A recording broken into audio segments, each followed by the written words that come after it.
Hello, fifth grade. It's Wednesday, the 15th of, had to double check there, April. And we are looking at history, pages 180 to 185, ComCheck 15C. Now, I noticed that a couple of you worked ahead. So I want to encourage you not to do that. Because I want to walk you through it. I want to teach you. I want you to be prepared for next year. And it's the right thing to do, to know that I always have a purpose, I always have a reason, and it's for your benefit, always for your benefit. So if you worked ahead, I still want you to read along and do this with me, but I want to remind you, please do not work ahead, okay? So I'm at inventions, new ways to do things. God has given each of us minds through which we are able to think of better or faster ways of getting jobs done. Since the creation of man, there have been inventions. However, a good invention is never really finished. Someone else is bound to improve upon a good idea. For example, look at pictures of the first cars and planes. Can you imagine yourself still riding around in those early models instead of the modern ones? Aren't you glad that other inventors have continued to make improvements upon them? People will continue to invent new ways to improve the cars and planes, as well as every other important invention. This is called progress, moving forward to improve our way of life. And this whole chapter is called The Age of Progress. So there's all kinds of different examples of how we have progressed. And so here they mention planes and cars. And now, we have cars that they have things added to them that aren't even necessary. For example, I have a friend whose car has like a seat warmer, okay? And when I was a kid, we didn't have windows that you pushed a button, they rolled down. You had to unroll the window with your hand and roll it up with your hand. It had a hand crank in the door. And so things that they couldn't have imagined back in the day. And now we have cars that can go faster than they sure did in the beginning, and that are safer and more stable, and have all these bells and whistles and all these different perks. And so somebody came up with the idea, and those are God-given. I believe that God gives us our intelligence and our brains and our imaginations to do good with for the benefit of mankind and to give him glory and honor for. And so people will start out with ideas, and then they'll expand them and expand them and expand them, and then somebody will come along in the next generation and take it from there. We can think of the telephone. Think about the first telephones, Alexander Graham Bell, and now you can have telephones that you can watch TV on, that you can check the weather on. And so above and beyond what people could imagine, and who knows what the future will bring. So the first successful steamboat. For many years, the steam engine had been used to run machines in factories. The steam engine, run by burning wood and coal, interested several Americans who wondered if steam could also be used to make boats move. Several men attempted to build a steamboat, but were unsuccessful. Although most people laughed at the idea, Robert Fulton felt sure he could succeed. He was not successful at first, but he was willing to be patient and try again. In 1807, just 31 years after America became a nation, Fulton's steamboat was completed in a New York shipyard. He named his boat the Clermont. Would the Clermont work? The only way to find out was to give it a trial run. When the day arrived, crowds of people gathered on the riverbanks to watch. Many laughed and made fun of the Clermont before they even had a chance to see if it worked. Some people became frightened as smoke and sparks began to pour from the Clermont smokestack. Nearly everyone was surprised when the Clermont's paddle wheels began turning, and the Clermont began splashing its way up the river. You see the picture there. Before the steamboat, man had only sailboats and boats rowed by men to carry them up and down the river. Sailboats had depended upon the wind. It could take a sailboat several days to make the same trip that a steamboat could make in a day. Few people laughed at the steamboat now. Men began working to improve the steamboat. Within a few years, steamboats replaced sailboats in carrying manufactured goods and passengers up and down large rivers. Soon, steamboats were even traveling across the oceans. So here, once again, a man had an idea of having a boat that was could move by an engine, so to speak, a type of engine, instead of the work of men rowing or the wind blowing. A better, faster, easier way to move goods and passengers. Now, some people thought he lost his mind. Probably. Some people thought this is so silly. Some people thought this will never work. They're called naysayers. Negativity, being negative. But Robert Fulton had a dream about it. Maybe not a literal dream, but I mean he had a dream in his heart and in his head of creating a boat that could be moved by a type of engine. I mean, trains were moved by steam. Why not ships? Why not boats? And so instead of listening to the people who didn't believe or who thought it was silly, he followed his own heart, his own head. And history tells us who's laughing now. It was successful. So some people that lined up on the shore were there to maybe mock him or tease him. Some maybe truly believed in his idea and were excited about it. Some might have just been there for curiosity, probably most of them for curiosity. And so, like the picture showed, it said Robert Fulton's Clermont was the first successful steamboat. So you might have a dream of doing something, creating something, inventing something. And don't let people around you who might be negative to it or think it's not possible sway the way you feel about it or keep you from giving it a shot, especially if God has called you to do it. Okay? All right, so, and let's look at another example, the telegraph. I'm on the bottom of page 181. People were now living all over the United States. How they wished they had a faster way of communicating with their loved ones who had moved on or who had moved or whom they had left behind. People tried many different ways of making communication faster. One of these was called the Pony Express.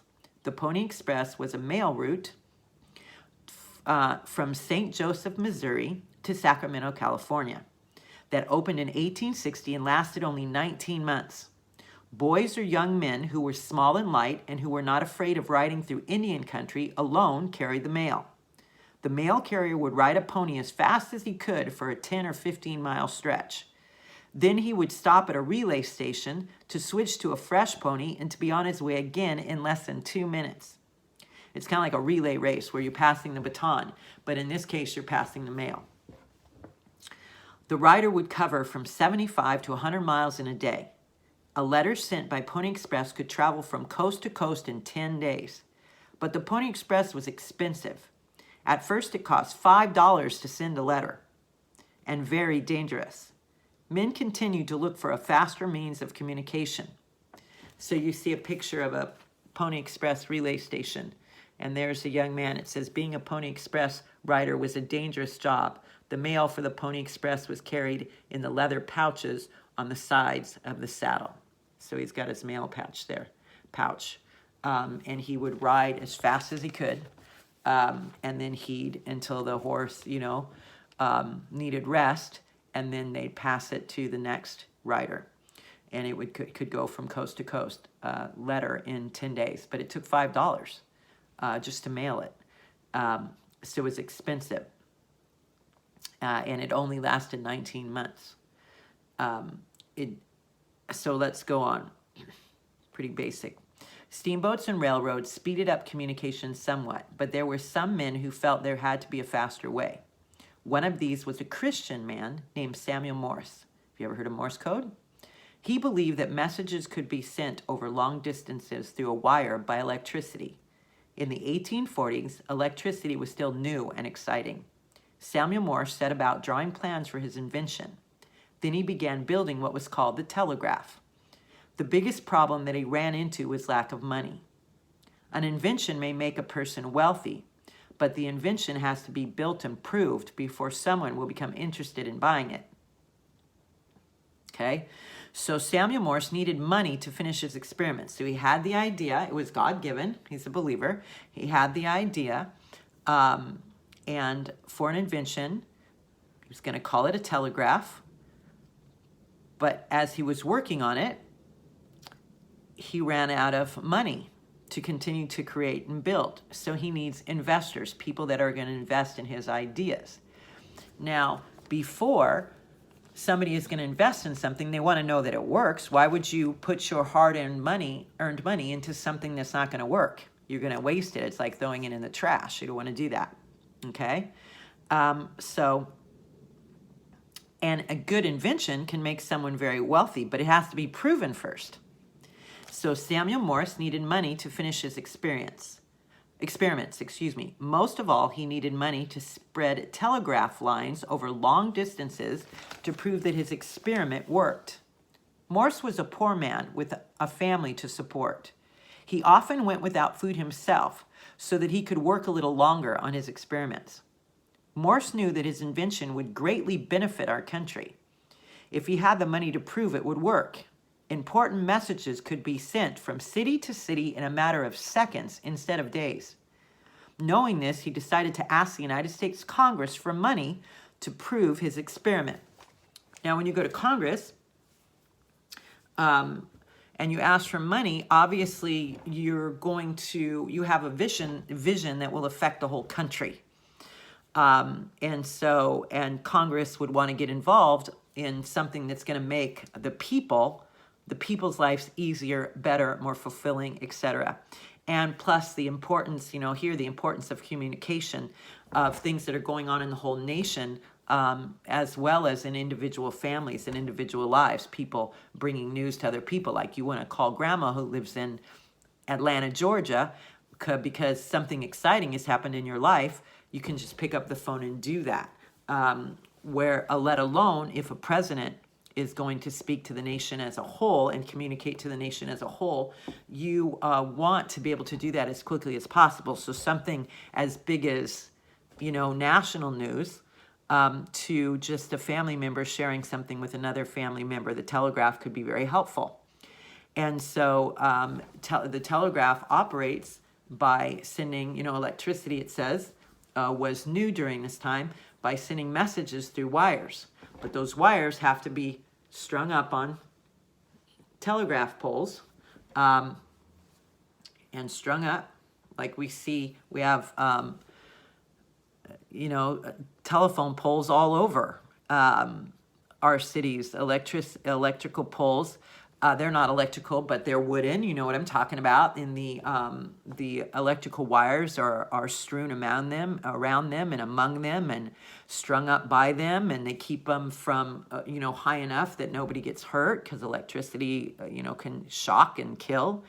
But how do you start that? How do you get telephone poles from city to city, section to section, and then string the wires? This is going to take a lot of money, a lot of manpower, and you have to pay people to do it, and a lot of time.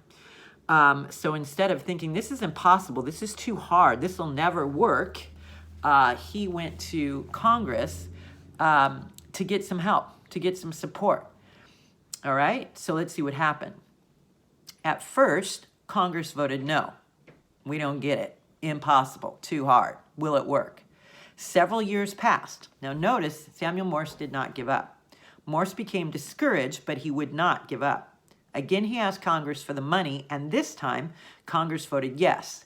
$30,000 was given to build a telegraph line from Washington, D.C. to Baltimore, Maryland. The distance between the two cities is about 40 miles. So we're going to go have telephone, a telegraph line about 40 miles, okay? It's 3,000 miles from coast to coast, 40, a very small percentage. But we have to see if it works. And we have to start somewhere. So a lot of times in life, people give up because it's too hard, or maybe other people don't agree with what you're doing. Like Samuel Morse, Congress was like, nah, we don't think so. And so that could be discouraging and disheartening. But when you have a vision from God and something that's going to bless other people, you have to hang in there. You have to just keep moving forward. You have to keep believing. So years go by and he goes back to Congress. He keeps dreaming about it. He keeps working on it. He keeps thinking about it. He doesn't give up. And maybe some, to get from 3,000 miles, it's not going to happen like that. It's going to be step by step. So he's taking this first step, and he's not going to quit in the middle. Think about sometimes, even as kids, we're building something. Let's say we're working on something, maybe even an assignment, and it gets hard, and I can't do it. It's too hard. We look at a word problem before we even read it. Just because it's a word problem, we think, I can't do this. It's too hard. Okay? The greats, the ones who go down in history, are the ones who do not give up, the ones who keep working, the ones who keep moving forward. And he did that. So Morse knew he could not send words over his telegraph wire. Instead, he figured out a code of short and long dots and dashes to be clicked over the telegraph wire. By this system of dots and dashes known as the Morse code, the letters of the alphabet and numbers can be tapped over the telegraph wires. In May of 1844, the telegraph was ready to test. Morse was at a telegraph set in Washington, D.C., while another man was at a telegraph set in Baltimore, 40 miles between them. A message was written down to send over the telegraph. This was the message: "What hath God wrought?" Morse tapped out this message on his telegraph set. Within seconds, the man waiting in Baltimore heard the click on his telegraph set, 40 miles between them. He then sent back to Morse the message he had just heard. Samuel Morse's telegraph was a great success. Telegraph wires were run from city to city and state to state until finally in 1861, a telegraph wire stretched from the East Coast to the West Coast of the United States. When the Transcontinental Railroad was completed, it was a telegraph that sent the message of the railroad's success to cities across the United States. Now, thanks to the telegraph, newspapers in cities that were hundreds and even thousands of miles apart could print the nation's news the same day that it happened. People who were moving to the West no longer fell out of touch with those in the East. They can send telegraphs to each other. The telegraph had brought the East and the West together. So we know that Morse code are those dots and dashes. And so they had a dot or a dash, and it represented the length of like a sound, okay? So let's say this is Morse code, so it might have a dot, then a dash, a dot, dot, dot, and that would symbolize a number or a letter, and you put those letters together to form a word. And the telegraph operator could translate that for the people so they could get their news. And they'd come to the telegraph office and they'd say, was there a message for me today? Okay, just like you might see a voicemail on a phone or on your answering machine at home or a text. You hear the bing and then you know a message came in. Well, they had to go to a telegraph office to get a message. And there were telegraph offices in the cities where they had them. Okay, and so the dot would stand for like a beep, just a quick beep. The dash would be a longer beep. And so here it's beep, beep, beep, beep, beep. And that would represent a letter. That's probably not an actual one. It could be, but that's the concept. Do you understand? And they'd put all those letters together and they'd form a message. When I was born, one of my aunts was living with her husband, who was in the Navy on a naval base. And my mom wanted to surprise her, so she didn't even tell her she was pregnant. And so when I was born, my mother sent a message to my aunt through a telegraph. Now, they didn't use Morse code, and, this was 1962. These are the 1860s. So, 100 years difference. But it printed out words through the system of a telegraph, and it was on a piece of paper, and it said, "You have a new niece," and my aunt was like, "What?" Because she didn't even know my mom was pregnant. So I have that I have that actual telegraph. It carried on from the invention of the original Morse code. And then it would, type up and you could come in and get your message. But it's the same concept, obviously, and started from the same idea. Okay, so that's kind of cool. Talking over a wire. We're going to take it from there. The telephone. Alexander Graham Bell sailed to America from Scotland when he was a young man. He loved America and the opportunities he had as an American. Bell was a teacher of students who were deaf and mute. This means that they could neither hear nor speak. Usually these students could not talk because they had never heard words or sounds. Bell was a very good and patient teacher who did his best to teach the deaf how to talk. He once made the comment, "If I can make a deaf-mute talk, I can make iron talk." The idea and plans for a telephone were already developing in his mind. As we have found out from other inventors, inventing something worthwhile can be costly. Bell was not a wealthy man, but fortunately he was offered help. The fathers of two of his students offered him money to help in his work. So he would work with the deaf and the mute, people who couldn't hear and couldn't speak. A couple of the fathers had some money, and they were so blessed by how he was helping their children that when they heard, he wanted to create this machine where you could hear sounds over wires, they had such respect for him and were so grateful that they wanted to help. They believed, I don't know that they believed in his invention right off the bat, but they believed in him. Now Bell was able to hire a helper, Thomas A. Watson. I'm on page 184. Watson became Bell's close friend as well as a hard worker. In March 1876, Bell was in his attic workshop. Watson was in a distant room that was connected to Bell's only by a wire. Suddenly, Bell said, "Mr. Watson, come here, I want you."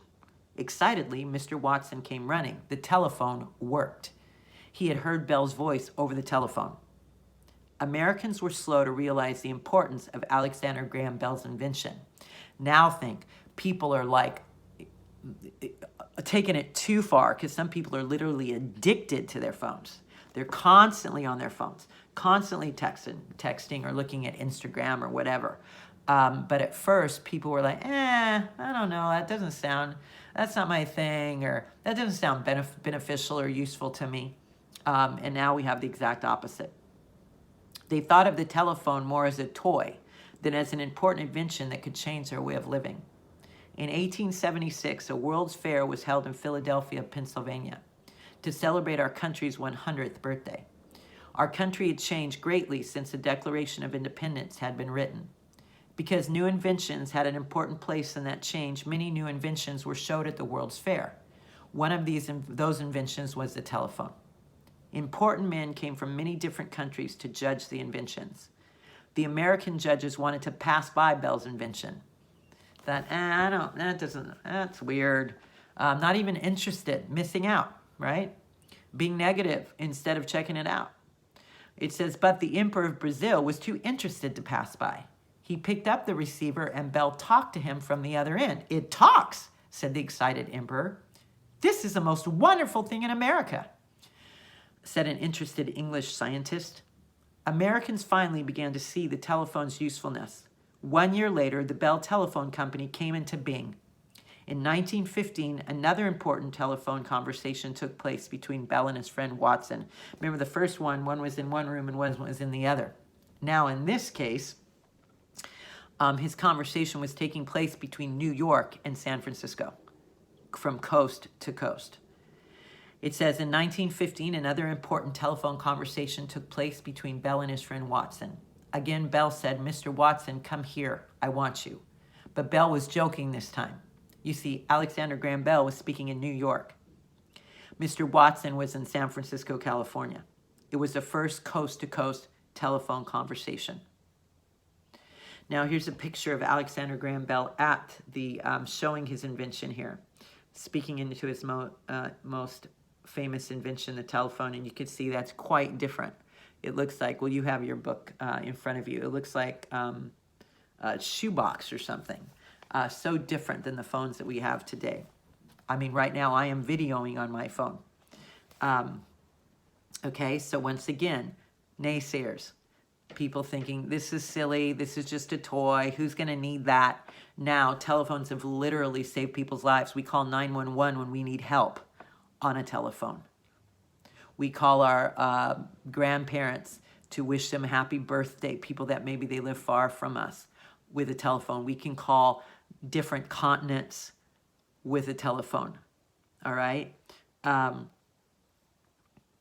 What do you think Alexander Graham Bell wanted to be remembered for the most? If you say the telephone, you are wrong. He wanted to be remembered, first of all, as a teacher of the deaf, for he greatly loved his students and did all that was in his power to help them. Okay, so his love for people was far greater than one of the greatest inventions of all time that the whole world has come to know and appreciate and is vital, is needed. But what he cared more about were his deaf students. And that's where this whole idea even came from. So who knows what you may invent one day? Who knows what God's putting in your heart to create, to benefit people. But make sure that what's deepest is not the fame or the money you'll make, but it's how it will benefit mankind.